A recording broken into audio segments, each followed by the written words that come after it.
Welcome back. Today we're going to start by dry brining this beautiful prime rib.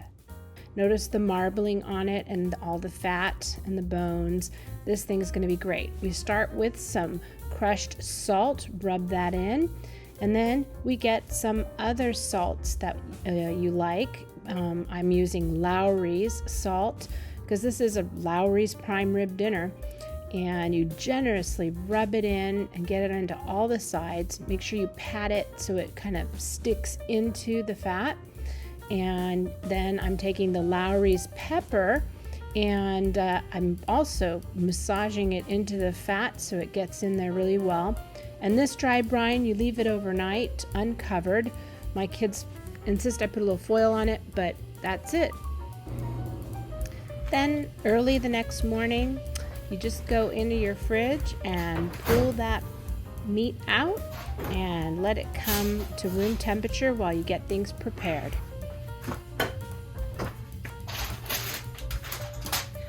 Now that our prime rib has been dry brining with the salt and seasoning, we're ready to go ahead and vacuum seal it. So that way no water will get to it, and we'll be able to put it into a water bath to sous vide it to the perfect temperature. Let's get to it. I'll show you how to do it. See? So the first thing I'm going to do is cut the bag. See how easily that cuts? And then I'm going to make a double seal on this end.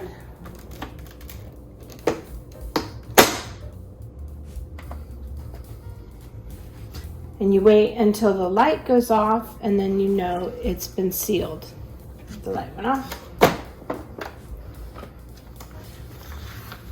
See the double seal? So now I'm gonna put the roast here. The bag is right here. And I am going to close it. And I am going to press the button that says vacuum and seal.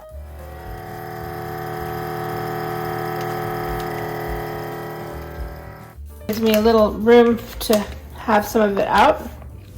And now we'll get the sous vide ready to put the meat in. It looks great. So I'm adding water until it's completely submerged. I left a little bit of the plastic from the sous vide plastic out so I could get the air out. So it's coming up to temperature right now.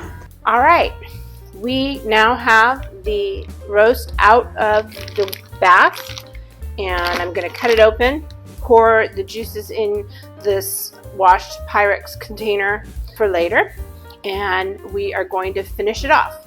So it needs to be placed into the oven, which is at 550 degrees, to create that crust that everybody loves about prime rib. And I'm also going to rub a rub around it to just give it that really good crust.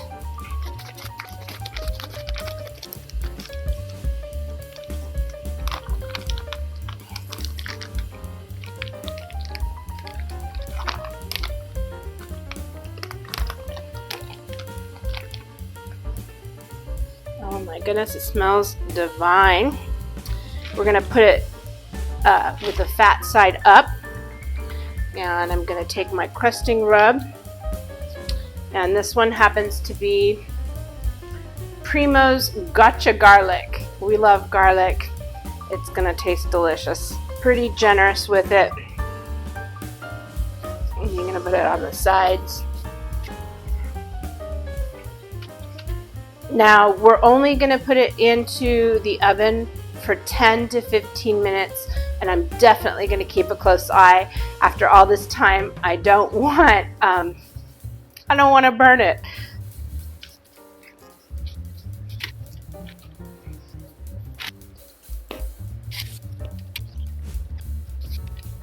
All right, I'd say it's ready for the oven. I'm going to take the gloves off. The juice actually didn't spill, so I'm going to keep it and I'm going to set it aside. Okay, here she goes. Ooh.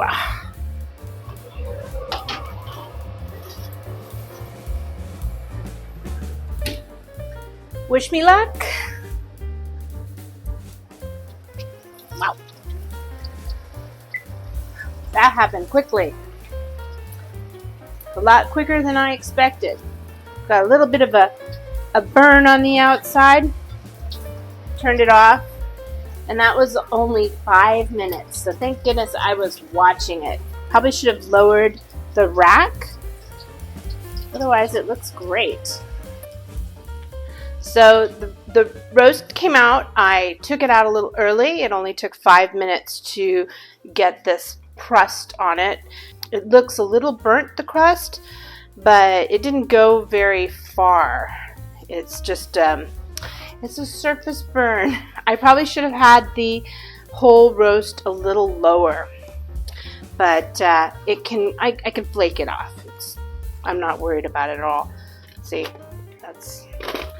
but it's just on the surface and it actually flakes right off. So that's a plus. For a really good prime rib, you should definitely let it rest. So while it's resting, I'm going to go ahead and prepare the creamed corn, creamed spinach, and mashed potatoes. And then we get to see the good part. Slice into this baby. We'll be back. So now we're ready for the grand reveal. Check it out. It's such a beautiful looking piece of meat. I'll turn it around a little bit here and start to cut into it to see how it came out. But look at that medium rare, beautiful meat. And it's like that from end to end. So I'm struggling a little bit with my cutting, but you know, it looks good. I'm liking it. It looks delicious and smells delicious. Can't wait to eat it. Look at this absolute masterpiece. This is gonna be so good. Can't wait to put all the trimmings on the plate.